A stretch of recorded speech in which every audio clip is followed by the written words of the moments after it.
Instructions straight with a tin these days.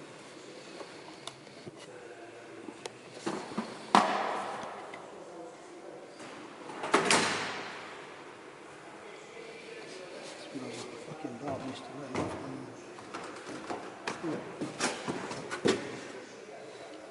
Suppose I've got a stir. No guarantees. What I'm going to do, forget that now, I'll show you what to do first. Go on.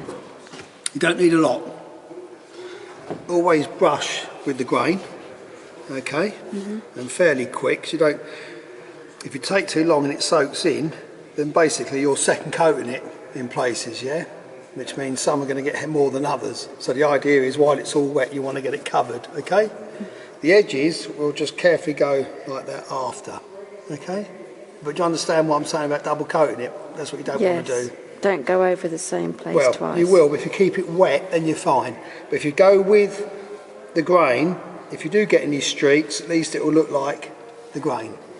Okay? So, I mean, normally you can put this on with a cloth. I'm going to do this little edge first to see whether it's the sort of colour you want. What's wrong with that? Okay, if you're okay with it. Right, so it's just all wet, done. Continue. The other piece. It goes a long way, doesn't it?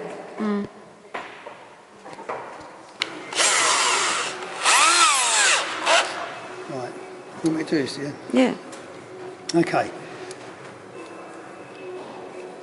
Right, first thing's wrong is when these screws come through here, these holes are too small.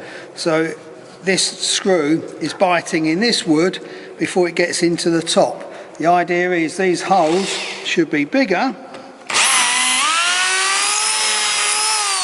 so that when the screw goes through, it will actually not bite in this wood, it will actually slide all the way through and then only bite into the piece that it's screwing into.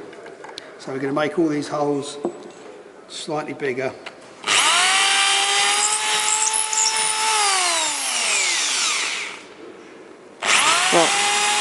Put that bit of wood, well, put those tools.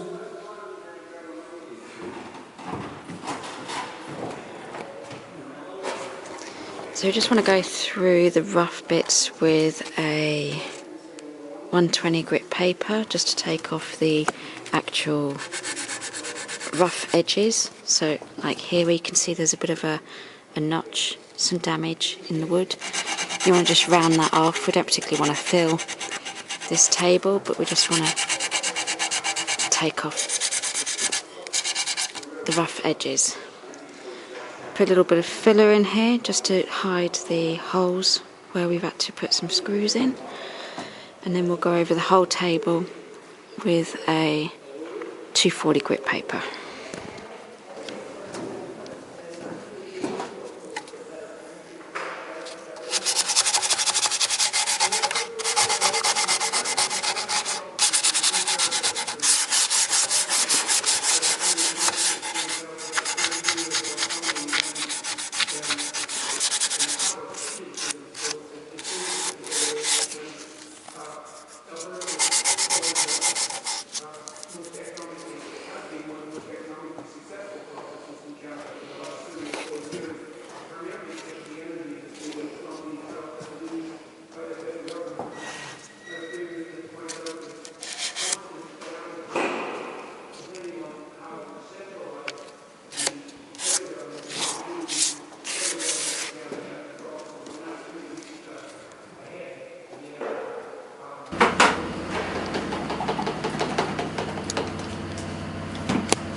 Okay, the unit's been rubbed down, a little bit of filler, a little bit of glue, but now she's ready to paint. Now for most of you, if you're doing it from home, you're not lucky like us, we have a spray booth and we can spray the paint on, which is easier and quicker, but it doesn't make, you know, at the end of the day the job will look the same whether you brush it, but for us, why take the long road when we can take the quick one?